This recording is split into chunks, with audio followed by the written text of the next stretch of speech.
एक बार एक बिल्ली थी। वो बहुत ही चालाक और चौकस थी और उसकी इसी चालाकी और चौकसी को देखकर चूहे भी सावधान हो गए थे और अब चूहे बिल्ली के हाथ नहीं आ रहे थे। एक समय ऐसा आया कि बिल्ली भूख के मारे तड़पने लगी। एक भी चूहा उसके हाथ नहीं आता था, क्योंकि वो उसकी आहट सुनते ही तेजी से अपने बिल में छुप जाते थे। भूख से बचने के लिए बिल्ली योजना बनाने लगी। तभी उसके दिमाग में कुछ आया और वो एक टेबल पर उल्टी लेट गई।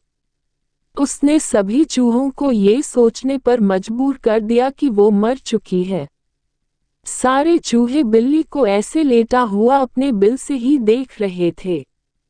उन्हें पता था कि बिल्ली बहुत चालाक है, इसलिए उनमें से कोई भी चूहा अपने बिल से बाहर नहीं आया।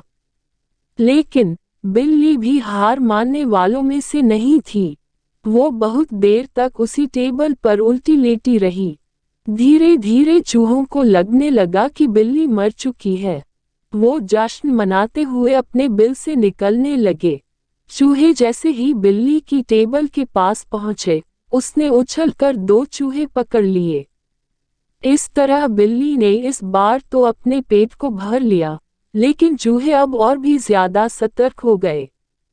2 चूहे खाने के बाद बिल्ली दोबारा भूख से तड़पने लगी, क्योंकि चूहे अब बिल्कुल भी लापरवाही नहीं बरतना चाहते थे। इस बार पेट भरने के लिए एक बार फिर बिल्ली को योजना बनानी थी। लेकिन इस बार छोटी योजना काम नहीं आने वाली थी। इसलिए बिल्ली ने अब खुद को पूरे आटे से ढक लिया।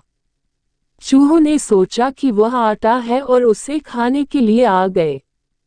लेकिन एक बूढ़े चूहे ने उन्हें रोक दिया। उसने ध्यान से आटा देखा तो उसे उसमें बिल्ली का आकार दिखने लगा। तभी बूढ़े चूहे ने हल्ला मचाना शुरू किया। उसने कहा, सब अपने बिल में चले जाओ, यहाँ आटे में बिल्ली छुपी है। बूढ़े चूहे की बात सुनकर सारे चूहे अपने बिल में चले गए। जब बहुत देर तक एक भी चूहा बिल्ली के पास नहीं पहुंचा, तब बिल्ली थकने की वजह से उठ गई। इस तरह बूढ़े चूहे ने अपने अनुभव से सारे चूहों की जान ख्यूपी बचा ली।